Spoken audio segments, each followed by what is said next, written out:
So we seriously cannot stop talking about this shocking incident that happened in New Mexico, and it was all captured on police cameras. They even had a drone up. There were deputies facing down two little boys who were holding and waving and pointing a loaded gun. This is the drone. See the kids holding the gun right there that they had up right there.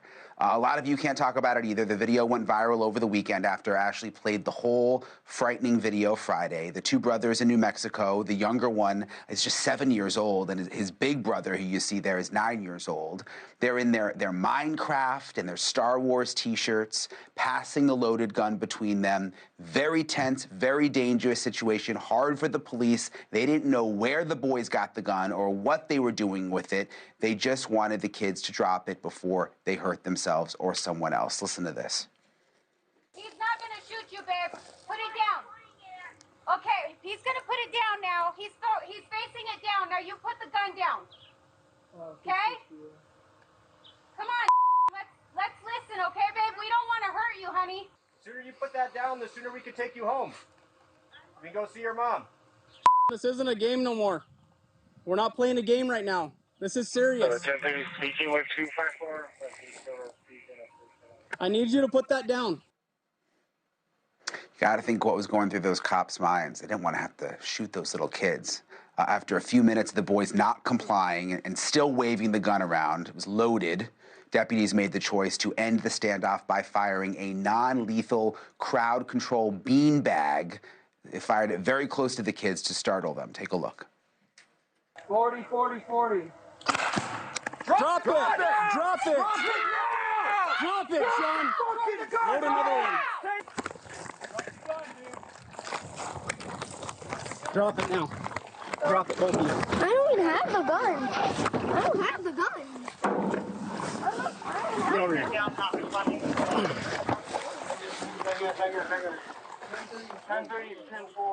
Oh my gosh. Well, there's good news and bad news from the sheriff's office in Albuquerque tonight. The good news is that the boy there, the 7-year-old, he's back home with his family. Tonight, we broke the news on Friday that he was missing. At one point, he was missing. He was believed to have run away from home. He's back home. They even had a little missing flyer. The bad news, the challenges facing those two boys, they are steep. The father, no shock here, the father is in jail. Police know their address very well, they say, having been to the call to the home more than 50 times. And at least for now, there's not much authorities in New Mexico can do to improve a clearly troubled home situation that has a lot of layers to it, we're told. I want to welcome back to the program Dr. John Duffy. He is a clinical psychologist whom we often call to help us understand what makes young people tick. One of Dr. Duffy's books on parenting that focuses on kids who are struggling is called Rescuing Our Sons, 8 Solutions to Our Crisis of Disaffected Teen Boys. Thank you for coming back, Dr. Duffy. These aren't teens yet, but I mean, you saw the video. You watch it wondering, how does a 7-year-old act out like this? Yeah, it is alarming, Brian. I've watched it a number of times, and I still, my jaw drops. And a lot of it has to do with the environment that this boy has grown up in, like you were saying just a moment ago. Parents have to be so on their toes with kids now. It is such a very different world than it was when most of us were growing up. So we've got to really pay attention to all the stimuli that our kids are taking in, not just from the internet, not just from kids in the outside world, but from us, from their parents, because it's a whole myriad of circumstances that come together that drive an episode like this to be so almost tragic, but pretty devastating nonetheless. Yeah, and there's a big problem, Dr. Duffy, in Albuquerque in particular. We've done stories on NewsNation about youth crime being on the rise in a big way. But, I mean, the kids got the gun somewhere. I mean, the 7-year-old got the gun. Shouldn't they be charging the parents or charging someone?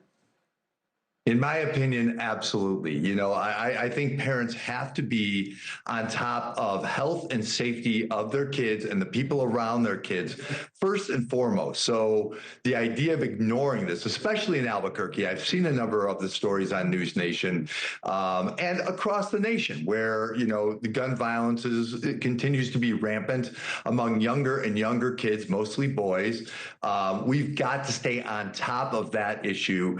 And if we we don't hold parents accountable, then I think we have a bit of a free-for-all on our hands. And I don't know what this looks like a year, 2, 5 years down the road, Brian, if somebody isn't held specifically accountable for these types of episodes, because they are terribly dangerous. And in this circumstance, it's just the vigilance of the police, I think, that kept these boys alive, if nothing else.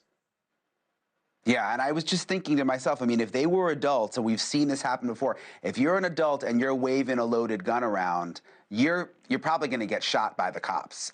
So they used incredible discretion. I mean, obviously, they don't want to shoot a little boy. Thank you for watching. Subscribe below and download our NewsNation app right now on your phone, and you will get fact-based, unbiased news for all Americans.